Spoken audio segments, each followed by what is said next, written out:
Alright, well, I wait to be rebooted. Never mind. I wasn't expecting to lose, but, Well, you lost first. I was trying to save your life. Can you guys hear over the gunshots, can you guys hear the rain? It's all nice and cozy and, like, rainy out there.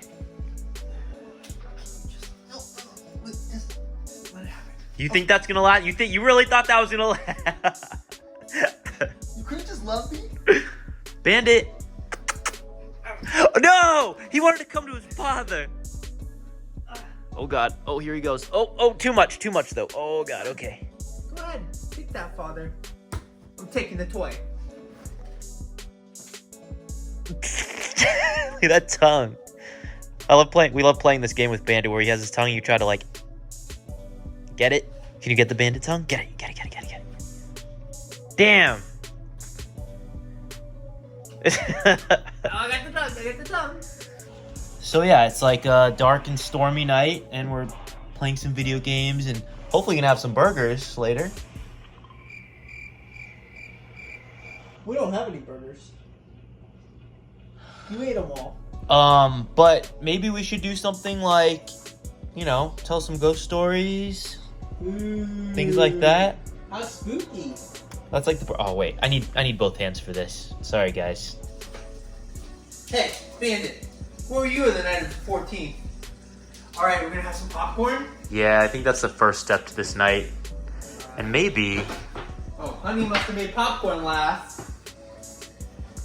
No, I didn't do that. Now that I would do. Luckily I had a backup. Wait, where'd you get that? Why was there an exact copy? Secret stash. I know you're midnight frenzy. You don't know... What do you know about my stashes anyway? You know where all my stashes are? I do. It's not, you don't have hiding spots for the food. You have hiding spots for what's left of the food. So like a popsicle stick. Like you hide the evidence, and I can't know where your hiding spots are for those. It's usually where there's. Can you just pop the popcorn? Luckily, I got my secret stash.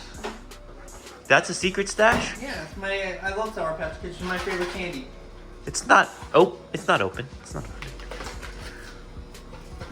Would you glue it back together? And that's all. It's like a candy sugary trail mix. I know. Oh, it's gonna be a good night. Boom. Yeah, that's where the thunder goes. Ah, son of a. Sorry, Merlin. I didn't mean to disturb the king.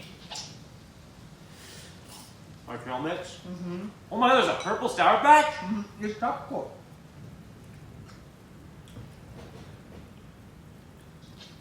Even though my mouth is moving, I'm still dead. Alright. So, we have so many scary stories, actually. And I don't know, a lot of you guys probably already know them, but I also don't remember telling them many times. So it could have been a long time ago in our vlogs. Yeah, I think we did tell them way back when we first started, when we were little newbies in the YouTube. I thought I could come up with something. We were amateurs in the industry. This story starts off at the Langham apartment complex in LA. It's this really old-fashioned apartment complex. Me and Aaron lived there for 5 years. I know you guys see us moving around all the time, but that was like the longest place we've ever lived in. They're like, what? You lived somewhere for more than 6 months? Right? Really? We had rent control. That's how you get us. It's one of those buildings that's like this far away from another building. So outside of our window, we would see people like literally walking by. We could reach out and like touch them if we wanted to. And what's cool too crazy. was that it was pretty cheap and affordable at the time, and it was where like all the struggling actors, singers, YouTubers, writers, artists. But there was like it felt like the 1920s Hollywood glam. Like that's what it felt like. Mm-hmm. Now, if you went on the street outside, it would look something completely different. But anyways, so I can't stop. I know. So this story actually was like a couple months before we moved to Oregon. We were It was Aaron's birthday. I remember everything, all the dates perfectly because it was Aaron's birthday. It was actually the day before Aaron's birthday when we all went out. It was like a Friday night. We all went to West Hollywood and we went to bars with some friends and stuff. And then we came back. No one slept over, but one of our friends, Sam, not Sam LA, but another Sam, she was staying with the boyfriend she was seeing at the time who lived pretty close to us. But we all parked in on the meter. I knew there was street sweeping that was that day, so we all had to move our cars by like 8 o'clock. So anyway, so we call her up at 8 o'clock, or it's like 7:30, because I set my alarm because we're all hungover. And I call Sam and say, hey, like, we have to move your car. She's like, okay, I'll meet you guys there. So we move the cars, and we're like walking back to the apartment complex. We're all talking about what happened that night before, and like, you know, because it was a pretty crazy night. And as we're walking through the lobby, it's 8 o'clock in the morning on a Saturday in LA. No one's up, right? But we're all walking, the three of us are walking through the lobby, and in the distance across the lobby is 2 elevators. And they're the 1921s, are the same ones as they were when they were built. And this person, I remember, comes around the corner and he stops at the elevator. And it was really creepy because he like stopped and he faced the elevator doors and then he went like this. And I remember he looking at us, but like, we were just all talking, so I just like saw it in the distance, in the corner of my eye kind of thing. It's one of those things you don't pay attention to, like you're just going by your normal day until it happens. So like there's probably, you guys have done that so many times, you're just walking in front of, behind someone, you'll never know what their face looks like because you're not paying attention to them.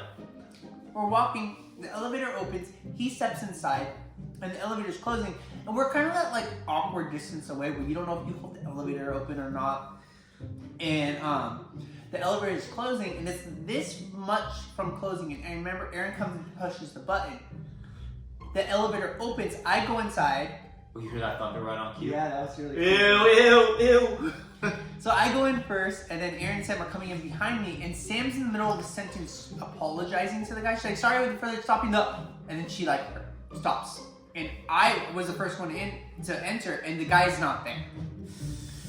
It was like my brain wouldn't comprehend what I was seeing. The whole veil, like my whole life up to that point, just ended and a new life began. I felt like a new man. Like it was like we'd entered into like this alternate reality, like Black Mirror or something. We were like the three of us at the same time. You gotta imagine, like when you see, if it's you just seeing it, you're like, you can kind of play it off and be like, okay, I'm just a crazy person. Sure. But like when 2 people see it, you're like, oh, you saw that? You saw that? Yeah. So then you start to really get thinking, are we crazy?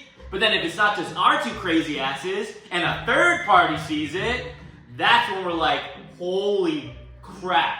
Yeah, it was pretty crazy. And I was trying to rationalize it, and I remember thinking right away, I was like, what if he must have gone into the elevator, and because there's 2 elevators. So maybe he had gone through the other elevator and like my mind just kind of played a trick on me. Yeah. So I jumped out of the elevator to check on the other elevator, and that one stopped on the 4th floor. Oh so God. There's no way he could have took that elevator. No. So I remember like Aaron was like, his face was white. Whiter than this? Sam was like, that was a ghost. That was a ghost! It started screaming. We all 3 just started screaming and bolting it up the staircase and going to our apartment. And like we were like, we couldn't even comprehend this. Like cartoon running, like like on Scooby-Doo where their legs, you can't even see them because they're moving so fast. We were just like bolted all the way up screaming. So what we're saying is we can't rationalize it. We all know it was a ghost. And the only way we can rationalize it is that he was an alien. And he was just transporting him, that he was going through the wall or something. That's the way we can rationalize it for you guys. So, anyways, the story continues. So, that was Saturday. Now it's Wednesday, and I was home alone. Aaron was at work. I was on the phone with my friend, our friend, and I was telling her the story. And as I'm telling the story, I'm wearing shorts. I can feel the hairs on my leg go up in a wave. It was really like unsettling. And I was telling her, just get out of the apartment. I'm like, no, I'm fine. If it's a ghost, like I'm here, like you can, I'm not scared. And I keep going on with the story. Then I feel this prickle in my spine that goes up to my brain, and it made my skull feel like it was vibrating. I don't know how else to explain this story. It was so crazy. that I jumped out and left the apartment and I locked myself out. And so I had to go to the manager's office. So I go to the manager's office and I'm talking to her and she's really cool. And I was like, hey, can I ask you a question? She's like, yeah. I was like, has anything weird happened to you here? And she's like, what do you mean weird? I'm like, supernatural weird. And she was like, okay, a few things have happened to me, but mainly it's the other tenants who have told me their stories. And I was like, okay, listen to what happened. So I tell her the story, right? And she goes, let's pull it up on the security camera. And I knew exactly, it was Aaron's birthday. I had to move the car at 8 o'clock. I knew exactly what time to look on this videotape. So no one is there, but me, Aaron, and Sam are walking and talking, but the elevator door opens by itself without anyone pushing the button. And so she sees that and she said, those elevators were made in the 1920s. There is no way you can operate it unless you are standing in the elevator or you push that button. And she's like, I don't know how that would have been possible to do. You guys, there was no one in front of us. Not a person, not a soul. It was us walking behind nobody into that elevator. And you could see it on the video.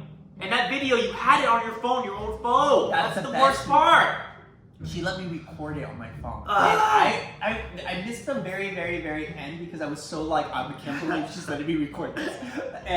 But I have it. I think I sent it to me myself in an email. If I can find it within a couple hours, I'll have Aaron add it to the video for you guys to see. Yeah. But I'm so happy that we're talking about this on a thundery, stormy night when anything can go wrong, when it's all dark and stormy. Really? Really?